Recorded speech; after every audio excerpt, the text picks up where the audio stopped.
प्रदूषण ये शब्द सुनते सुनते आपके कान पक चुके होंगे, खास करके तब अगर आप एनसीआर यानी कि दिल्ली और उसके आसपास के इलाके में रहते हैं। अगर आप बेंगलुरु में रहते हैं तो आपको पता है कि झाग वाला झील क्या होता है। अगर आप दिल्ली में रहते हैं तो यमुना में झाग बहुत अच्छे से पता है आपको। लेकिन क्या समुद्र के पानी में भी केमिकल का झाग निकल सकता है? हम आपको दिखाने जा रहे हैं चेन्नई की ये तस्वीरें, जहां समुद्र तट पर झाग निकला हुआ था केमिकल्स का। लोग इसके बीच फोटो खिंचा रहे थे क्योंकि इससे ज्यादा अच्छी खूबसूरत बात नहीं हो सकती। लेकिन दरअसल ये लोगों की जिंदगी का सबसे बड़ा दुर्भाग्य है कि ऐसे खिलवाड़ के साथ वो जीने को मजबूर है। चौंकिए मत, ये कश्मीर नहीं, चेन्नई के पट्टीनामपक्कम इलाके का मरीन बीच है। यहां समंदर उगल रहा है, जहरीले झाग। नजर जहां तक जाती है वहां तक सिर्फ समंदर में जहरीले झाग ही झाग नजर आ रहे हैं। पिछले 2 दिनों से दुनिया के दूसरे सबसे बड़े मरीन बीच पर बड़ी मात्रा में जहरीला झाग दिखाई दे रहा है। रविवार को तो हालात ऐसे हो गए कि झाग ने मरीन बीच को पूरी तरह ढक लिया। समंदर में ऐसे झाग को लोग हैरानी से देख रहे हैं तो बड़ी तादाद में लोग इस नजारे को अपने कैमरे में कैद करने लगे।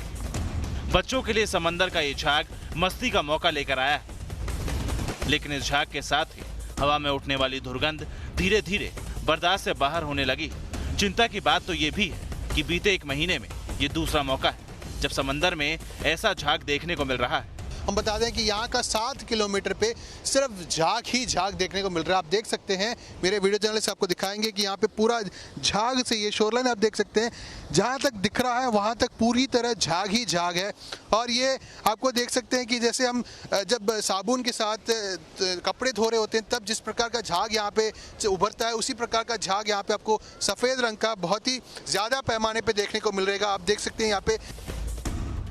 जानकारों की माने तो ये झाग एक केमिकल है जो आम लोगों के लिए खतरनाक है, क्योंकि इस झाग के साथ ही हवा में उठने वाली दुर्गंध अब लोगों के बर्दाश्त से बाहर हो रही है। जानकार बताते हैं कि ये झाग फैक्ट्रियों और अस्पतालों की ओर से कचरा सीधा समंदर में बहा देने की वजह से बन रहा है। तो पर्यावरण के जानकारों का कहना है कि इस झाग की वजह चेन्नई में बीते 2 दिनों से होने वाली बारिश भी हो सकती है। दरअसल बारिश की वजह से नदियों का समंदर में बहाव तेज हो जाता है और वो अपने साथ बेहद तेजी से समंदर में कचरा लाती है। इस वजह से भी समंदर के किनारे पर झाग देखी जा रही है। इस झाग की एक वजह अदियागर नदी से समंदर में मिलने वाला पानी भी हो सकता है। यहाँ पे अड़यार एस्चुरी है, एस्चुरी यानी जहाँ पे नदी आके समुंदर से आके मिलता है। तो यहाँ पे अड़यार एस्चुरी होने के कारण अड़यार रिवर जो है उससे जो पानी बाहर निकलता है उसमें कई सारे इम्प्योरिटीज हो सकती हैं और इम्प्योरिटीज के कारण कई केमिकल्स भी उसमें साथ ही साथ होंगे और उसी केमिकल के कारण ये झाग जब समंदर के पानी के साथ मिलता है तो ये झाग की तरह बदल जाता है। हालांकि तमिलनाडु प्रदूषण नियंत्रण बोर्ड के अधिकारियों ने इस झाग की वजह जानने के लिए मौके से कई सैंपल टेस्टिंग के लिए जुटाए, लेकिन स्थानीय लोगों का कहना है कि हर साल के अंत में जहां ऐसी स्थिति बनती है। चेन्नई से श्री प्रपंच के साथ टीम न्यूज नेशन। केमिकल्स का यह प्रकोप सिर्फ मरीना बीच पर देखने को नहीं मिल रहा। याद कीजिए, दिल्ली में छठ के समय जब महिलाएं अर्घ देने के लिए यमुना नदी में उतरी थीं, उस वक्त पूरी नदी में सिर्फ और सिर्फ केमिकल का झाग था। ऐसा लग रहा था जैसे कि बादलों के बीच में महिलाएं अर्घ दे रही हैं। लेकिन यह केमिकल झाग महिलाओं के स्वास्थ्य पर बहुत बुरा असर कर गया। हम पूरे देश को एक केमिकल झाग बना रहे हैं। ये उसी यमुना नदी की तस्वीर है जो राजधानी दिल्ली के लिए पानी का मुख्य स्रोत है। सच तो ये भी है कि देश की सबसे ज्यादा प्रदूषित नदियों में यमुना को शुमार किया जाता है और उसकी वजह इन तस्वीरों में साफ तौर पर समझी जा सकती है। ये तस्वीरें बहुत पुरानी नहीं है। इसी साल छठ पूजा के दौरान श्रद्धालुओं को यमुना नदी के जहरीले झाग के बीच खड़े होकर अर्घ्य देना पड़ा। सुबह सुबह धोती पहने पुरुष और साड़ियां पहने महिलाएं यमुना नदी में उतरी, जहां जहरीला सफेद झाग नदी के प्रदूषित हो चुके पानी के ऊपर तैर रहा था। खतरनाक प्रदूषण के बीच श्रद्धालु घुटनों तक झाग में खड़े थे और उगते सूर्य को अर्घ्य देने का इंतजार कर रहे थे। यमुना नदी का ऐसा हाल क्यों है, ये इस बात से समझा जा सकता है कि राजधानी के 19 नाले इसी नदी में गिरते हैं। राजधानी में मौजूद प्रदूषक तत्वों में से 96% इन्हीं नालों से आते हैं। नदी में छोड़ा जाने वाला सीवेज का सिर्फ 5% पानी ही ट्रीट किया होता है। अब इन तस्वीरों को देखिए, इन्हें देखकर किसी तरह का भ्रम नहीं पालिएगा, क्योंकि ये कश्मीर की वादियों में बर्फबारी का नजारा नहीं है। जानकर हैरानी होगी कि ये बेंगलुरु के बेलंदूर झील से निकलने वाली जहरीली झाग है, जो बर्फ की तरह दिख रही है। पिछले साल बेलंदूर झील से निकलने वाली झाग बेंगलुरु के लोगों के लिए आफत का सबब बनकर आए। हालात ऐसे हो गए कि झाग को कम करने के लिए पानी का छिड़काव करने की मजबूरी आ गई, लेकिन हवा के साथ उड़कर झाग सड़क तक पहुंचने लगी। इससे सड़क पर वाहन चालकों को कई परेशानियां उठानी पड़ी। सर, इधर से गाड़ी चलाने के लिए नहीं होता है, गाड़ी जाने के लिए भी रास्ता नहीं है सर, ऐसा खुशबू आ रहता है इधर। इतना ही नहीं, जहरीले झाग की वजह से झील के आसपास रहने वाले लोगों को अपने घरों से निकलना तक मुश्किल हो गया। ये फ्रॉथ हमारी बिल्डिंग के अंदर आता है। हमारे बच्चे स्विमिंग पूल में जा नहीं सकते हैं। प्ले एरिया है, वहाँ पे भी वो लोग खेल नहीं सकते। हम लोग अपने अपार्टमेंट की खिड़कियाँ नहीं खोल सकते। यहाँ से बहुत ज़्यादा प्रॉब्लम ये भी हो रहा है कि सबको सिकनेस आ रही है। अभी वायरल हमारे यहाँ सबसे ज़्यादा फैला हुआ है। कल ये बेलंदूर झील की ऐसी हालत प्रदूषण की वजह से हुई। शहर और कारखानों की गंदगी सीधे नालों के जरिए झील में जाने से यहाँ ऐसा जहरीला झाग पैदा हुआ। लेकिन इन तस्वीरों ने दिल्ली में यमुना की याद दिला दी। Team news nation. और आइए दिखाएं आपको किस तरह से तमिलनाडु में बारिश के कहर ने सब कुछ तबाह कर दिया है। अब तक 15 से ज्यादा लोगों की मृत्यु हो चुकी है और बारिश इतनी जबरदस्त है कि कई इलाकों में कर्फ्यू से भी ज्यादा बदतर स्थिति है, और वो इसलिए क्योंकि राहत और बचाव में काफी दिक्कतें आ रही हैं।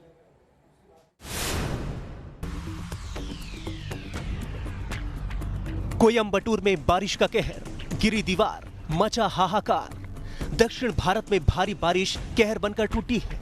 तेज बारिश की वजह से तमिलनाडु के कोयंबटूर में एक दर्दनाक हादसा हो गया। मेटपायलम के नादूर कनप्पन में अचानक एक कंपाउंड की दीवार गिर गई। कंपाउंड की दीवार गिरने से 3 घर जमींदोज हो गए और इलाके में अफरा तफरी मच गई। झकझोर देने वाली ये तस्वीरें उसी हादसे की, जहां टूटे मकान और तबाही के बिखरे निशान नजर आ रहे हैं। आसमान से आई आफत में 17 लोग मौत के मुंह में समा गए और कई लोग बुरी तरह जख्मी हो गए।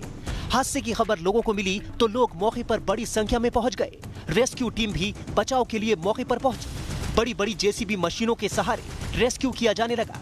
मलबे में फंसे लोगों को निकाला गया तो कहीं मलबे से लोगों के शव बरामद होने लगे। बारिश ने नादूर कनप्पन को गम और आंसुओं में डुबो दिया। इधर आधे हिंदुस्तान में सर्दी ने दस्तक दे दी है तो तमिलनाडु, कर्नाटक और पुडुचेरी में पिछले 2 दिनों से भारी बारिश हो रही है। चेन्नई के निचले इलाकों का हाल देखिए, यहाँ लोगों के घरों में पानी भर गया है। किचन से लेकर बेडरूम तक पानी का कब्जा। ऐसी ही तस्वीरें पुडुचेरी से भी सामने आ रही हैं, जहाँ दिसंबर में हो रही भारी बारिश से कई इलाकों में बाढ़ जैसे हालात पैदा हो गए। लोगों के घरों में पानी का कब्जा है। यहाँ इतनी बारिश हुई है कि सड़कों पर सैलाब उमड़ आया है।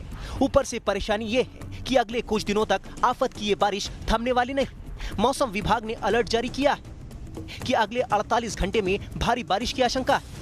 हिंद महासागर में कोमोरिन के पास चक्रवाती तूफान आया है। कम दबाव की वजह से तेज बारिश हो रही है। तमिलनाडु, पुडुचेरी पर ज्यादा खतरा है। भारी बारिश के चलते तमिलनाडु और पुडुचेरी के तटीय इलाकों में लोगों को समंदर से दूर रहने की सलाह दी गई। साथ ही रेस्क्यू टीम को भी अलर्ट पर रखा गया है, तो एहतियातन इलाके के कई स्कूल, कॉलेज बंद किए गए। Team news nation.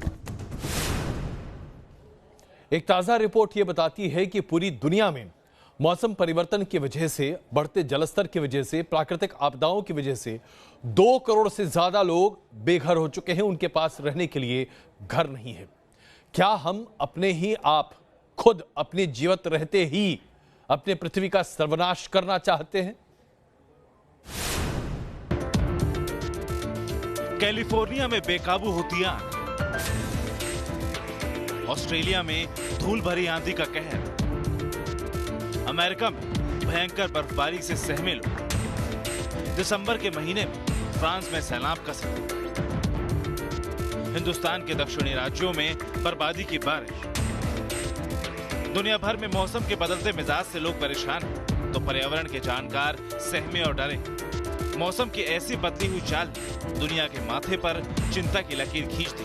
तो अब ऑक्सफैम की ताजा रिपोर्ट ने क्लाइमेट चेंज के चलते होने वाले गंभीर नतीजों की तरफ इशारा किया है। ऑक्सफैम की रिपोर्ट के मुताबिक कुदरती आपदा के चलते पिछले 1 दशक में 2 करोड़ लोग बेघर होने पर मजबूर हुए हैं। यह आंकड़ा प्रति 2 सेकंड में एक व्यक्ति के बेघर होने के बराबर है। भूकंप और ज्वालामुखी जैसे आपदा से 7 गुना ज्यादा लोग बाढ़, तूफान और आग के चलते बेघर हो सकते हैं। दुनिया भर के करीब देशों में रहने वाले लोगों पर यह खतरा ज्यादा है। ऑक्सफैम की रिपोर्ट के मुताबिक ये तब जबकि कार्बन उत्सर्जन में गरीब देशों का योगदान बेहद कम है। इस रिपोर्ट के मुताबिक दुनिया भर में प्राकृतिक आपदा के चलते बेघर हुए लोगों में करीब 80% एशिया में रहते हैं, तो क्यूबा, डोमिनिसिया और तुवालू जैसे गरीब और छोटे देशों में हालात और भी खराब है। इस रिपोर्ट के मुताबिक स्मॉल आइलैंड डेवलपिंग स्टेट्स में जो लोग रहते हैं, कुदरती आपदाओं के चलते उनके बेघर होने का जोखिम दूसरे लोगों के मुकाबले 150 गुना ज्यादा है।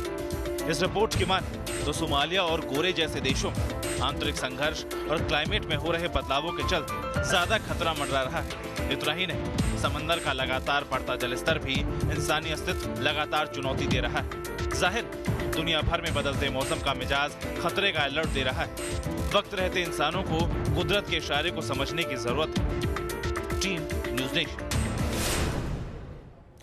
ऑस्ट्रेलिया में बीते कई महीनों से जंगल में लगी आग ने तबाही मचा रखी है। ये मुसीबत अभी खत्म होने का नाम भी नहीं ले रही कि लोगों को धूल भरी आंधी से दो चार होना पड़ रहा है। ऑस्ट्रेलिया के विक्टोरिया प्रांत में आप देखिए 40 किलोमीटर की रफ्तार से धूल भरी आंधी चलने की वजह से लोगों का जनजीवन पूरे तरीके से अस्त व्यस्त हो गया। अचानक तेज हवा चलने लगी और उसके साथ धूल का ये गुबार आसमान तक दिखाई दिया। ऐसा लग रहा था जैसे पूरे आसमान में कुछ नहीं, बस सिर्फ और सिर्फ धूल है।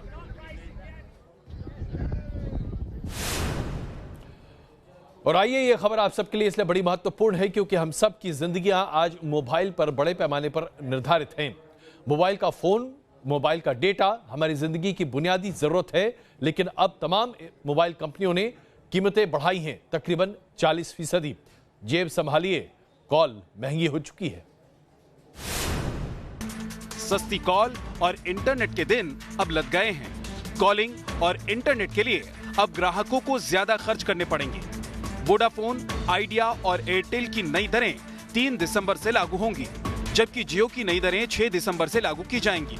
वोडाफोन आइडिया की नई दरों की बात करें तो वोडाफोन आइडिया के 2, 28, 84 और 365 दिन के प्रीपेड प्लान अब 42% महंगे होंगे। वोडाफोन आइडिया की कुछ टैरिफ रेट्स को विस्तार से समझने की कोशिश करें तो 365 दिन वाला 1699 रुपए का प्लान अब 2399 रुपए का हो चुका है। 84 दिन वाला 458 रुपए का प्लान अब 599 रुपए का हो गया है। इसका सबसे पहला असर जो देश में 100 करोड़ टेलीकॉम के सब्सक्राइबर हैं उनके ऊपर होगा। आप उनका जो टैरिफ है सीधा 40% तक ऊपर हो जाएगा। इसका मतलब कि जो एक महीने का 200 रुपये पे करता था, अब उसको 280 रुपये देना होगा। अब अगर हम पूरे के पूरे इंडस्ट्री को देखें तो ये 100 करोड़ जो एक आम आदमी है, ये 100 करोड़ लोग अब 80,000 करोड़ रुपए ज़्यादा देंगे एक साल में, जो कि इन कंपनियों की पॉकेट में जाएगा। वहीं एयरटेल ने भी अपने टैरिफ प्लान में इजाफा किया है। एयरटेल ने 2 दिन के प्रीपेड पैक में इजाफा नहीं किया है, लेकिन बाकी प्लान के लिए 50 पैसे दिन से लेकर ₹2.85 प्रति दिन का इजाफा किया गया है। वोडाफोन आइडिया के टैरिफ रेट्स के डिटेल में जाएं तो एयरटेल के 365 दिन वाला प्लान जो 1699 रुपए में था, अब वो 2398 रुपए का हो गया है। वहीं 82 दिन के लिए जिस प्लान पर आपको 499 रुपए देने पड़ते थे, अब उस प्लान के लिए आपको 698 रुपए देने पड़ेंगे। रेट्स में बढ़ोतरी पर आम लोग कुछ इस तरीके से प्रतिक्रिया दे रहे हैं। आम लोगों की जेब कटने वाली है। पूरे मुद्दे पर सियासत भी गर्म हो चुकी है। कंपनियां अपनी मर्जी से नहीं बढ़ोतरी कर रही हैं। इन कंपनियों के जो बैठे हुए हैं ना रसूखदार लोग, जो कहने को सरकार चला रहे हैं और चल नहीं पा रहा है, उनके इशारे पे हो रहा है। जाहिर तौर पर इसका विरोध करेंगे। एयरटेल, वोडाफोन के अलावा रिलायंस जियो ने भी अपने टैरिफ रेट में बढ़ोतरी का ऐलान किया है। रिलायंस जियो अब ग्राहकों के लिए 40% तक महंगा हो सकता है। 6 दिसंबर को जियो के नए प्लान का ऐलान किया जाएगा। सैयद आमिर हुसैन के साथ मधुरेंद्र कुमार, न्यूज़ नेशन, दिल्ली।